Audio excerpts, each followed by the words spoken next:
What's the deal, y'all? It's P Thuggin back at it again with another video, and I got some new content for y'all. But before we get into it, if you're new to my channel, go ahead and hit that like button on this video below, hit the subscribe button, and turn on my post notifications so that you don't miss out on any latest news and interesting topics on YouTube. This video is for entertainment and educational purposes only. Everything being presented in the video is meant to be enjoyed. It's not meant to be taken as factual evidence or legal advice. Today I'm going to be talking about a Lewis Park blood that goes by the name Eli. Elijah Johnson was shot and killed on a Wednesday in North Stockton, and his girlfriend says weeks before he passed, he had a strong feeling something was going to happen to him. Now, Elijah was heavily affiliated with the West Side Lewis Park Bloods in the Stockton area, but some argue that at one point in time of his life, he was claiming North Stockton.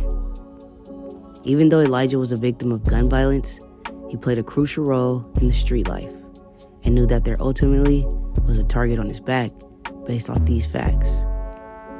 Elijah was murdered just one day before his birthday, which left family and friends in shock. While Tonjanae Mitchell was planning a surprise birthday party for her then boyfriend Elijah Johnson, who was supposed to be turning 23 years old the next day, she had no idea it was his final hours. While she had got ready to prep one of his favorite meals, a crab boil, things had suddenly took a disturbing turn. Instead of a surprise birthday party, the mother of 5 had to plan a funeral for a longtime partner of almost a decade. Elijah was killed at about 12:01 p.m. on a Wednesday in the 1900 block of Comstock Drive in North Stockton. No one was expecting this 22-year-old Stockton native to be standing outside of his grandmother's house when an unknown person ran up and shot him. According to the Stockton Police Department, Johnson didn't pass away right away. He was rushed to the hospital in critical condition, where he later died from his injuries.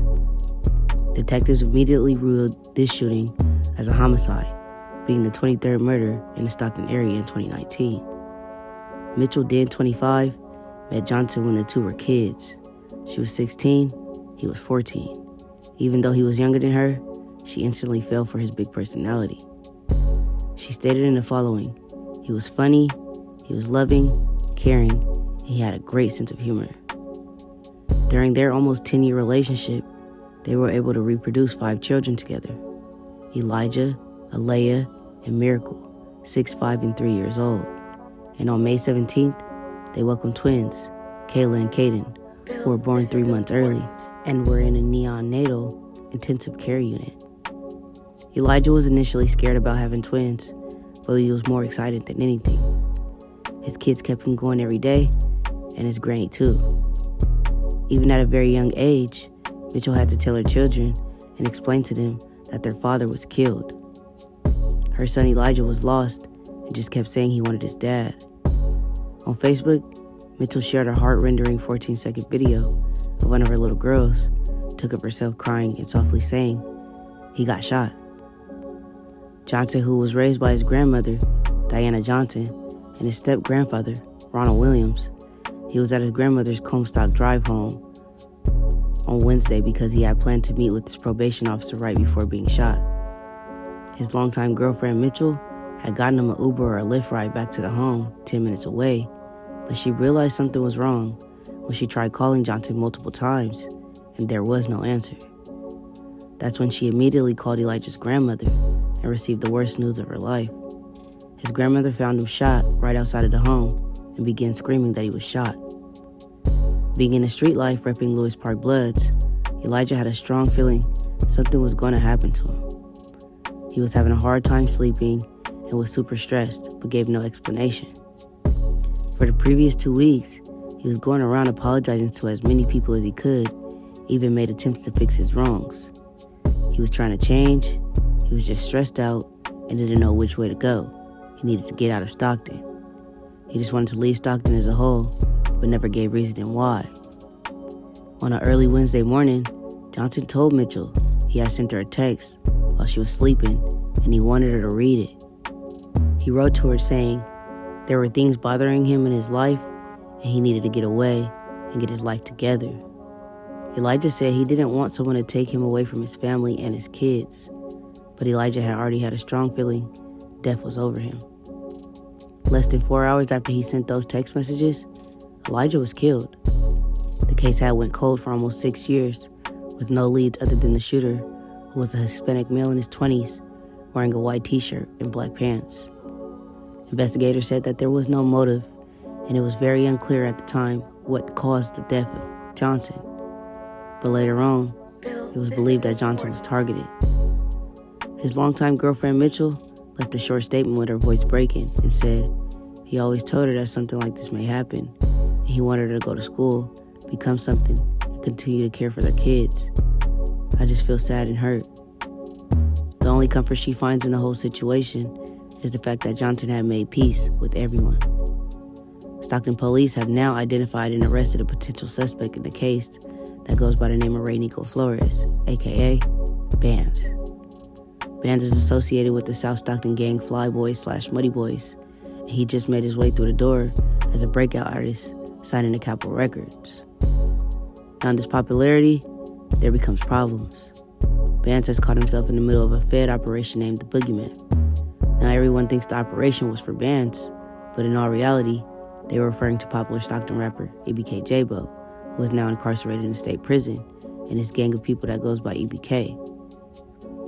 Gang members from all sides of the Stockton area were booked, including BKANDZ, and his bail was set at $700,000, but he still made a way out of no way and bailed out.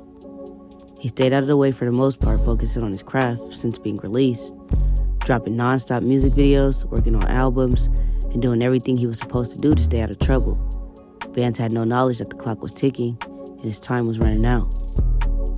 BKANDZ was apprehended and booked in San Joaquin County Jail January 11, 2025 on suspicion of murdering Elijah Johnson. Even through all the legal troubles, I don't think many people expected BKANDZ to get booked for a cold case murder from 2019, and that's almost 6 years ago. According to court records, BKANDZ has a history of felonies dating back to 2018, when he was arrested on suspicion of possession of cocaine for sales and possession of a concealed weapon. The following year, he was arrested on weapons, drug charges, and gang activity charges. And in 2020, he was once for possession of controlled substance for sales, once for forgery, grand theft, and gang, drugs, and weapon charges.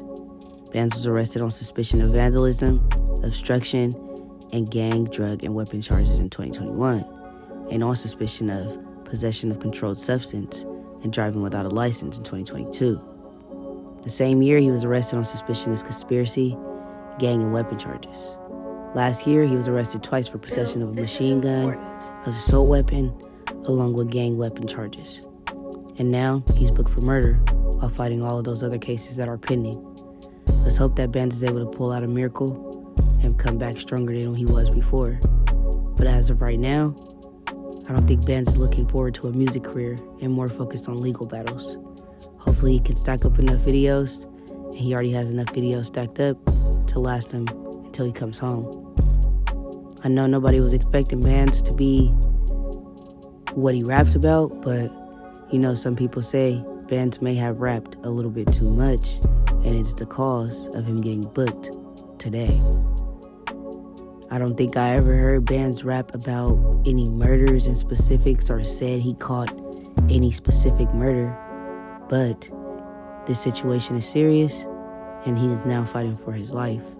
I think music is the last thing on his mind. Everyone's worried about a music career, but what about his kids? BKANDZ does have 3 children that he takes care of, and he's a very active parent in their lives. Now, through all of this, all we have to do is pray and keep him in our prayers, because I don't think anybody that's in the street life is going to wish jail on their worst enemy. At the end of the day, if you're in the streets, you know what this street life come with. So my message to the youth, like I said before in the last video, do what's right, stay out of the streets, get a job, focus on your career. If you have children, focus on staying in their lives, being an active parent. Because if you're getting booked 24/7, when are you going to have time to spend it with your family and raise your kids the right way? Their kids need their parents, and you do not have to be a gangbanger in order to be somebody. We all make mistakes, and everybody has to pay for their consequences. So Now we're just gonna sit back and watch what happens as we go through the court process and see exactly what's gonna happen with Bandz. As for his music career, that's obviously put on hold because he's looking at something totally more serious than a music career. I know that he was probably the ticket for him and his group of people because he was the only one that was able to flourish. Coming 6 months out of his career, he pretty much did things that a lot of people can't do. He touched over 6 million views on his YouTube channel alone with no help, no promotion, just all off the street. Now he has a big support system, and I know there's a lot of people that's behind him and that's gonna keep him protected and ride for him no matter what. But as of Bandz, he just gotta make sure he keeps his mouth shut, and he really just has to wait for him to go through the trial process. Hopefully he does beat this murder so that he can get back out here to his kids and do the right thing and focus on his career after that. No more sliding and thinking that you're invincible or you're unknown, because he now has a face, and there's a face to the name, and the name will stick. Anyways, you guys, I appreciate you guys for watching the video. I hope you guys can get more of an understanding of what's going on. I don't want you guys to think like Bandz killed an innocent bystander, because that's actually not the case. And I'm also not saying that his murdering someone is justifiable if he did or if he didn't. But at the end of the day, if you're in the streets, you know what comes with the streets. Elijah was very aware of what comes with the streets. Thank you guys for watching this video. I really do appreciate it. Make sure you hit that like, comment, and subscribe button. You already know the deal.